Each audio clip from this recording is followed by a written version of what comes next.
commitment to now daven with more kavana and with more zealousness and more purity.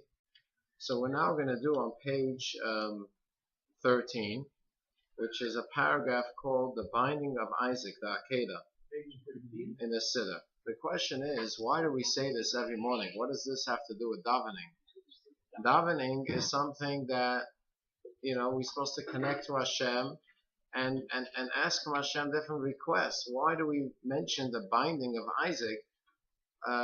Why do we pick this story before we start davening? We say it every single day that Abraham was commanded by Hashem to take his son Yitzchak and to bind him as an offering, and so on and so forth. What does that do for us? Why should we even mention it during davening?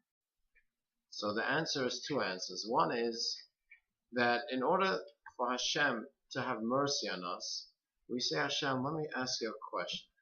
I know maybe I don't deserve what I'm going to ask you during the davening today, but we had our first Jewish father. His nature was chesed. Chesed means he was kind. He was loving. He had guests in his house always. He shared everything with everyone. He was a giver.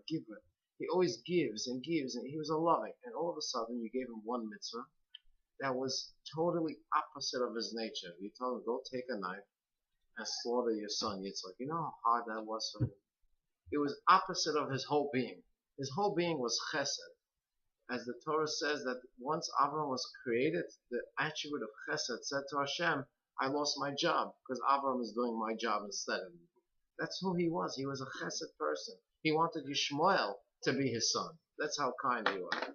So when Hashem told him to take his 37-year-old son Yitzchak, when he was 137 old, and go slaughter him, that was so hard for him. So opposite of what he was, and yet he went against his whole being, against his whole nature, and did it with happiness because Hashem wants it. So we say to Hashem, hey Hashem, just like Avraham went opposite of his whole being to do what Hashem wants, may Hashem do the opposite of what I deserve and give me a good year anyway. In other words, even if I don't deserve it and you want to be judgmental and overcome your judgment, have mercy on me and do the opposite, just like Avram did the opposite for his son to follow your command, you do the opposite of what you want to do for me and be kind to me even though I don't deserve it. Do the opposite. So that's number one.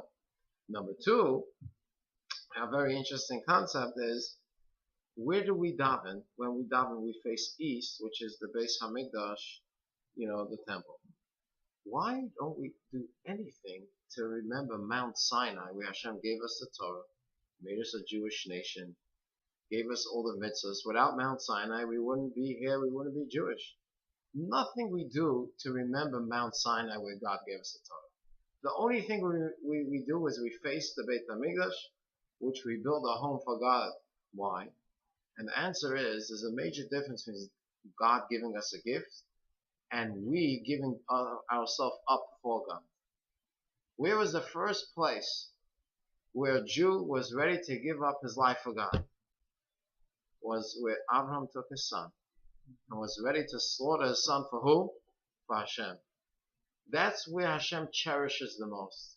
What Hashem does and gives us the Torah and takes us out of Egypt and brings us to Mount Sinai, that's Hashem. Hashem is infinite. He does a lot of good things.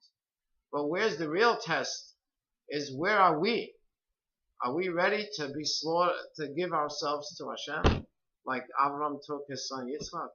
So therefore our whole davening and our whole focus is always where Avram took his son and was ready to slaughter him on the altar, which is the Beis HaMikdash. That's what we daven, that's how we face. So Hashem should help that in the merit of Avraham, that he was ready to take Yitzchak, when we daven, we should get rid of all our temptations, all our desires, and say, Hashem, we're ready to do your command. Give us a good day, give us a good year, and we're ready to follow you. Break your nature, even though we might deserve the patch. Don't give us the patch, give us a hug instead of a patch. Just like Avram broke his nature, and through that our praise will be accepted, and we'll be able to have a good year and a good day.